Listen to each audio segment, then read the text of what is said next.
Hey everyone, welcome to the last week of class. I just wanted to remind you that this week is, as I note on our D2L page, one of the more significant workloads of the class. There's just a lot of reading to get through. It's just kind of the nature of these condensed courses. So there is a time management guide for you, so if you're worried about trying to get all the work done, there's a time management guide posted on the D2L page under the content for this week. I'm just going to jump right into things, but let me start by saying that you do have the Righteous Dope Fiend film analysis that's due later this week. My biggest suggestion for you there is to really just hone in on probably like two major themes, so maybe healthcare and gender, or race and neoliberalism. You're really best served by just kind of focusing on two major things rather than summarizing whole chapters or whole sections of the book. I really want you to focus on an analysis and a critique, not so much any kind of summary. In terms of the other materials you're required to do this week, there is that optional quiz 9, so that'll show up at the same time your final exam is available to you. You can take quiz 9, and if you do better on quiz 9, it'll replace a low quiz grade, or if you've already missed a quiz and you know you want to take it, just plan to take it alongside the final exam. And then as always, you do have that reading critique that's due on the last day of class. So do your best to keep up with the work this week. I'll just highlight a couple of key things. There's a lot going on with the concepts for this week, but I think that they hold together really well. We're talking about democracy, we're talking about voting systems, and then we're talking about kind of the military, and then opportunities or other options for overcoming some of the challenges in our democratic system.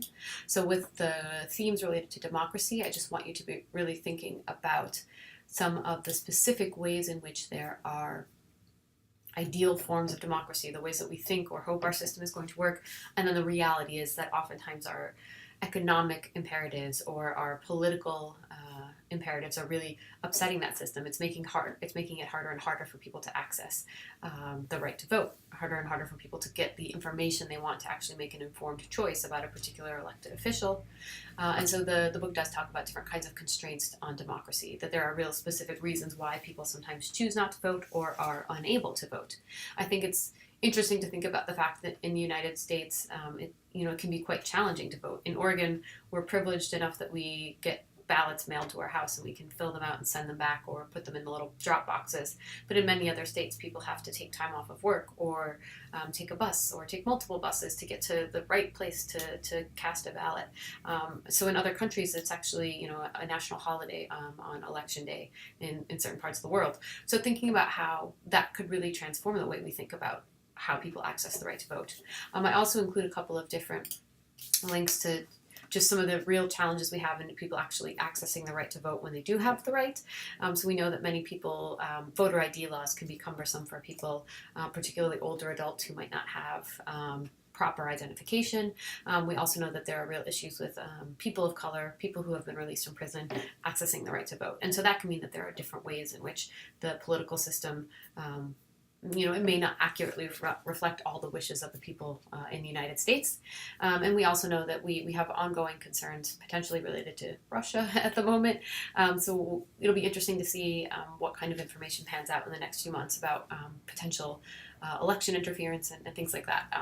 That certainly can have a dampening effect on people's interest or desire to vote. If people think that there's a lot of corruption in the political system, they're less inclined to vote. So we've seen an overall decline in voter turnout in times, in years right after there's a major political scandal. So just thinking about how historically that has been proven to be problematic, and so potentially what kind of apathy might we be creating in the current political climate. I also want to call your attention to, I just included a few slides about Citizens United and the McCutcheon Supreme Court decisions. Those do have big impacts on the way in which we understand how people run for office.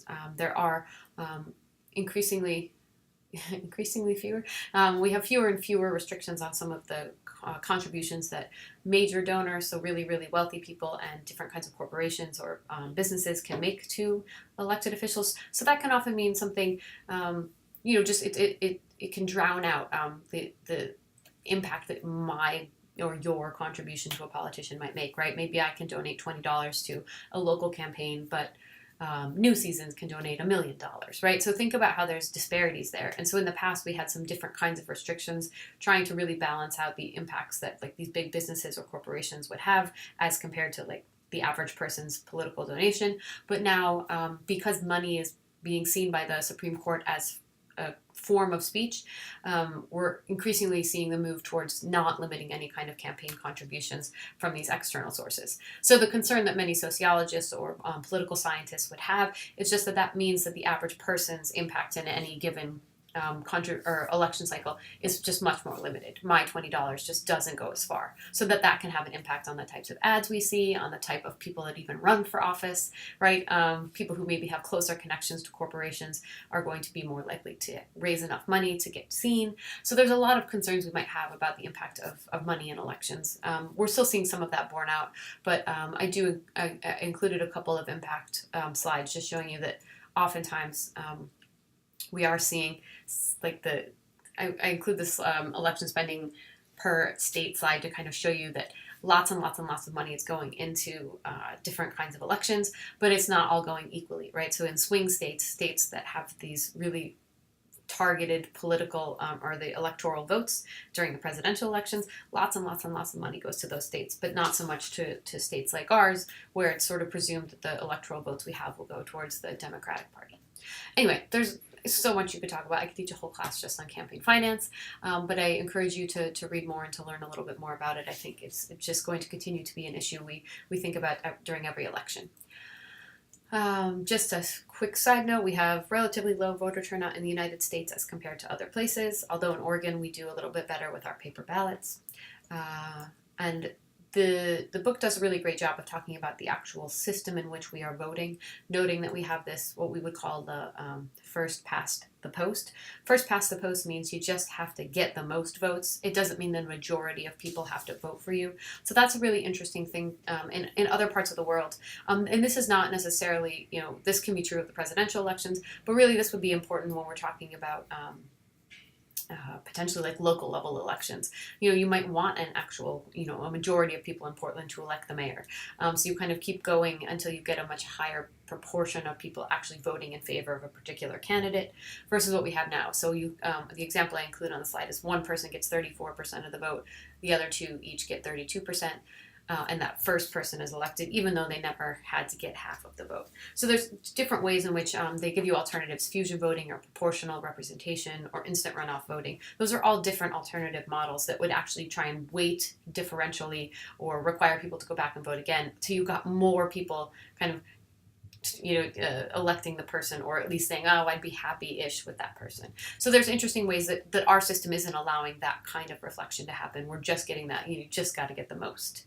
I also put in some slides about gerrymandering or redistricting. I do hope you'll play that game, the redistricting game. It's interesting because it's a game, but it's literally how it's done in a lot of places, where you actually sit down and try and figure out how to, the party who is in power during the time in which the party lines or the district lines need to be redrawn, gets to draw them. And so what that means is that if the Democratic Party is in control at their state level, they get to redraw the state lines, and that might mean that would impact that the Democratic Party would put as many.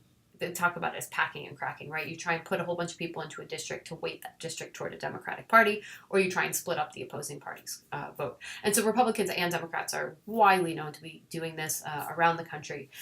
So Wright and Rogers raised this question of, well, what does that mean? Shouldn't we try and weight these districts equally amongst registered voters? And population is part of what is taken into account there, but there are many different ways in which it's problematically being done in ways that don't make very much sense. So I encourage you to read more about that. It's really, really fascinating. It's possible that it has impacts on those local elections. It has impacts on who gets to run for office, and so there's some really significant implications if we're not paying attention to that particularly at the local level for our local elections. The media we talk about in this. This week, there's a lot of interesting things to think about here in terms of the corporate control of the media, that increasingly we're seeing fewer and fewer more independent kinds of media sources, and we're seeing more and more corporate domination of our news media, our just all of our kind of information sources, and so that's online and print media, cable news, network news. They're controlled by fewer and fewer large media conglomerates, and so the concern that Wright and Rogers raise here is that many times the sort of more in-depth investigative journalism, the more critical. And particularly critical of corporations type of media is being lost here, that we're getting a much more homogenized, much more watered down version of the news media. And I think I would also argue that we're seeing some just really interesting things here as we see these networks, like the cable news networks, trying to fill 24 hours of content. So you get a lot of entertainment finding its way into our news rather than kind of that cutting edge, like really investigative kind of journalism. I have a slide on here for you as well about video news releases. The videos are a little bit old, but I think that they capture in a really short little clip kind of what is going on with those video news releases. And so I think it just helps you to be a more critical media viewer. If you're watching your local news and you see something where you're like, who is that person? These video news releases are helping you understand that. Okay. I do include an optional documentary on the 2016 election. I just think it sort of captures like how were people responding to this election in 2016 with Clinton and Trump. I know that this is a busy week, but flag it and watch it later. It's really it just kind of captures the mood and people's perspectives and people's understanding of what was happening. And I didn't really know how best to incorporate some of the more recent politics around the election here, but I hope that gives you something to watch if you're still interested in thinking about politics after I've given you all these terrible things to think about in this class. Okay, the kind of last major theme there in the book this week was the U.S. military. I gave you a number of different slides to augment or supplement what's in the book, but just if just a quick glance, you can recognize that we are far outspending all of our comparator nations in terms of our military. So we have one of the largest budgets, and you actually look at the first chart I give you, we spend more than China, Russia, Saudi Arabia, France, the UK, India, and Germany combined on our military, our defense spending annually. So that's a really, really large number. The questions we raise as sociologists or social scientists is just, well, if that's our funding imperative, what does that mean? We're prioritizing this kind of funding at the expense of things like healthcare or education. It also means the sort of sociological arguments that Wright and Rogers are laying out for you about, well, there's something else going on here. We're advancing a particular kind of political orientation where we are where we are going into other countries, we are expressing military power in countries around the world and military dominance. And that in turn can have really harmful impacts on the United States, that we do get we can get military, that the blowback is what they talk about it as, that if we continue to interfere in the lives of people overseas and other parts of the country, that potentially that's where we see some of the rationale for the 9/11 types of terrorist attacks, right? That people in other countries are sort of saying, hey, this is not exactly how we want to engage with the United States, and that those terrorist attacks are kind of seen as a response to our increasing militarism. There's also very specific ways in which lots of folks connect the dots and say, well, we're investing in these, or we're putting military power, we're investing our resources into places where there are specific economic interests that we have, right? That we're invested and we're interested in particular geographic regions because they're connected to oil, we're connected to very important, geographic spaces or shipping areas, right? There's kind of different ways in which military scholars will point you to those those overlapping coincidences. They're not coincidences, right? We're kind of specifically going out and investing and using our military resources in very strategic ways. Okay, so I'm not going to go through everything, but one of the things I think is most interesting is what Wright and Rogers talk about as motivation for the interests of the military-industrial complex. What's important to think about is just if we're spending $600 billion every year on the military, what that means is that a huge percentage of that $600 billion is actually being spent in the United States. So that we are spending a lot of money hiring weapons manufacturers and all kinds of different people to build things and make things and ship things and fly planes, and all kinds of things are going into the military. And so that means that our economy has now become intertwined and reliant upon a militaristic society. And so Wright and Rogers raise that problem. They say, well, this becomes a self-perpetuating cycle once we start to see that these government contracts are a primary way we're propping up our economy. People are continuing to be employed, creating and manufacturing and building weapons and that kind of technology. For better or for worse, right? It would be difficult to think about how to extract those things from each other. Potentially you could do what Wright and Rogers suggests in the conclusion, which is create more public sector employment. But at the moment, what we're doing is spending lots and lots of government resources and government money on building weapons and technology and machinery to continue to expand our militaristic dominance. Okay, so the consequences here of this increased militarism, this kind of continued way of militaristic lifestyle in the United States, is that notion of perpetual war that I mentioned. They talk about the reduction of democracy at home. So potentially here, when we start to say, well, military at all costs, we may see a restriction on certain people's rights and certain people's abilities to to function in a democratic way. When I teach this class in person during the regular term, we talk about the militarization of local police forces and how that can reduce democracy here in the United States, right? That because we spend so much money at the national level on military investments, a lot of those resources, a lot of the used machinery or the machinery that doesn't really have a purpose, the technology, the guns, the advanced equipment, it actually makes its way down to localized police forces. So local police forces can actually access through a particular program, grants and funding, and they can actually get some of these really high-level military-grade kinds of equipment. And what that means is that we do see our police forces in our neighborhoods and our cities increasingly using military-style equipment and weapons, and that can create a reduction of democracy at home, right? That people are now interacting with police officers who do have the face shields and the body gear and the tanks and guns and really advanced weaponry, and that can be harmful and challenging for people as they try and navigate those complex relationships. Okay, they also talk about the degradation of information, so we're maybe not as able to access a full and robust understanding of how the military works when it's at such a high and large level. And we also continue to take on a lot of debt as we build a military that is that large.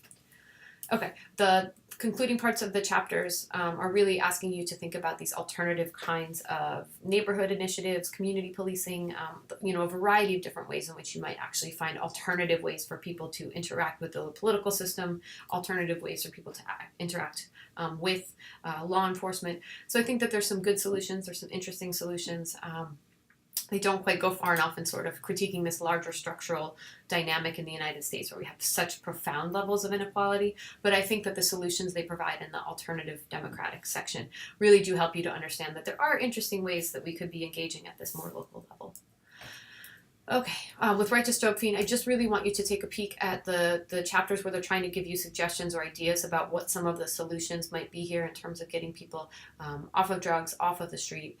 I think that they talk about the problematic nature of this really medicalized model of treatment in the United States, and that in certain ways it's much more complicated than that, right? It's not just getting people to stop using these drugs. It's that we need education, that we need people to have access to job opportunities, that we need housing, transitional housing for people, that there are all kinds of different ways in which this medicalized notion, they talk about risk reduction to harm reduction, so getting people to engage with drug addiction and drug use in less harmful ways. And so that does include things like needle exchanges. It includes things like prescriptions for heroin. These chapters I think are really, really interesting and important because these are the exact problems we're dealing with right now as we think about people who are in the throes of this opioid addiction crisis that's happening throughout the United States. So certainly be paying attention to these things. I think it's an interesting time to be thinking about these notions of, is it risk reduction or harm reduction that we're most interested in? And finally, the last chapter of Wright and Rogers does offer a whole host of really optimistic notions of what we might be doing to correct some of the largest problems in U.S. society. And so your reading prompt for this week really just challenges you to engage with and think thoughtfully about which of those you think would be the most meaningful or the most important. Okay, so I've gone on for long enough. I hope that this helps you think about some of these concepts. And I do encourage you to try your best to do the reading, so watch those video links and to get all of your work done on time. And please don't hesitate to get in touch if you have any questions. Thanks.